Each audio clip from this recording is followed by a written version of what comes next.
Togolaises, Togolais, mes chers compatriotes, en ce jour spécial, marquant les 60 années de l'accession de notre pays à la souveraineté internationale, il me plaît de m'adresser directement à vous. 60 ans dans la vie d'une nation, c'est déjà beaucoup. Depuis notre indépendance, la soif de liberté et d'épanouissement individuel et collectif sont toujours manifestes au sein de la population togolaise. Mais retenez utilement que la liberté est un combat de tous les jours et s'obtient au prix de sacrifices et d'efforts continus. Comme nous l'enseigne l'histoire, c'est en subissant l'épreuve de feu que le fer gagne en éclat. Nous aurions tous souhaité que cette célébration se déroule dans un climat plus festif, où le peuple togolais réconcilié puisse sereinement se projeter dans l'avenir. Mais au-delà de la pandémie de coronavirus, nos divisions internes, la crise post-électorale font peser de lourdes hypothèques sur notre destin commun.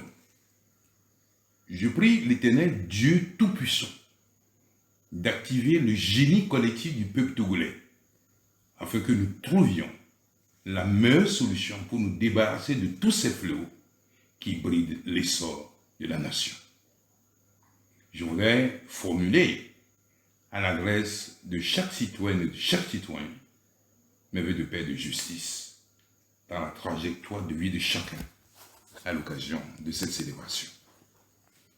Togolaises et Togolais, mes chers compatriotes, vous avez été témoins des vacheries et des violations graves des droits humains attachés au statut de votre humble serviteur, alors que la liberté de choix et le libre arbitre sont des droits inaliénables consacrés par la Constitution togolaise.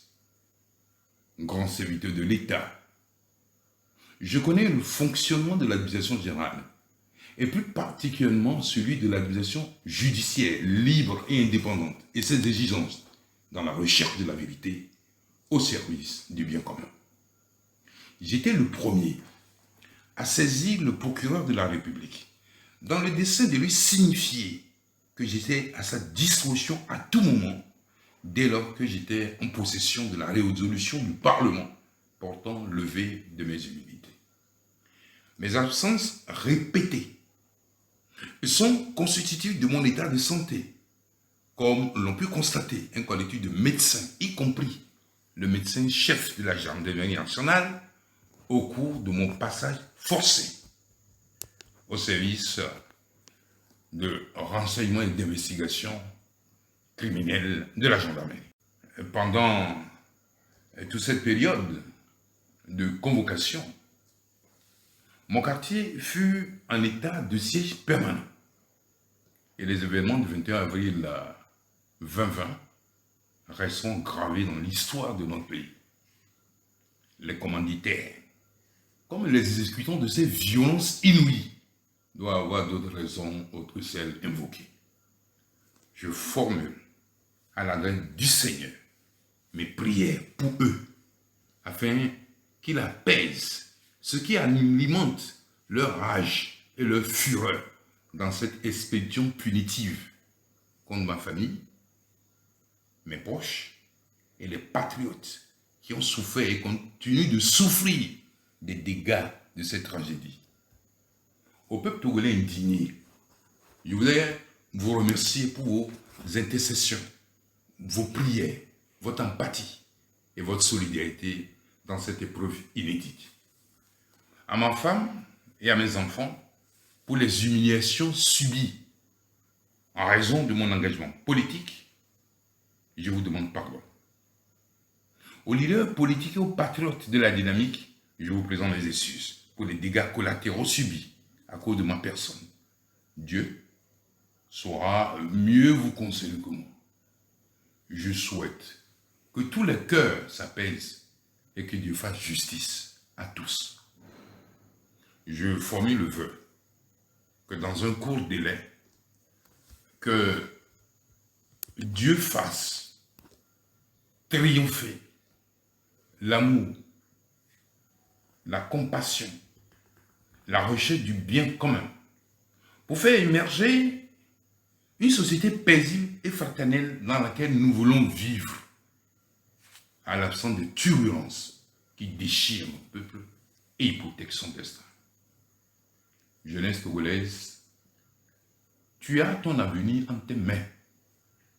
Nous qui sommes vos aînés, nous vous montrerons humblement le chemin afin que vous soyez des acteurs de la transformation de la société d'aujourd'hui et celle de demain. Pour ma part, en dépit des vents contraires que nous traversons, je resterai debout pour apporter ma pleine contribution afin que l'or de l'humanité puisse briller et éclairer notre société. Je continue à me battre à vos côtés pour que votre voix et celle des générations futures soient illuminées. Mes pensées vont à celles et à ceux et à toutes ces familles et qui vivent dans cette grande précarité imposée par la pandémie en cours. Pour finir, il me plaît de rendre hommage au père de l'indépendance et également donc à tous ceux qui se sont sacrifiés et versé le sang pour que nous soyons un peuple libre. Nous avons donc l'impérieux devoir de poursuivre sans relâche leur combat pour que leur sacrifice ne soit pas vain. Togolais, Togolaises, debout et demeurons dans l'espérance. Joyeux fête de l'indépendance, Dieu bénisse le tout.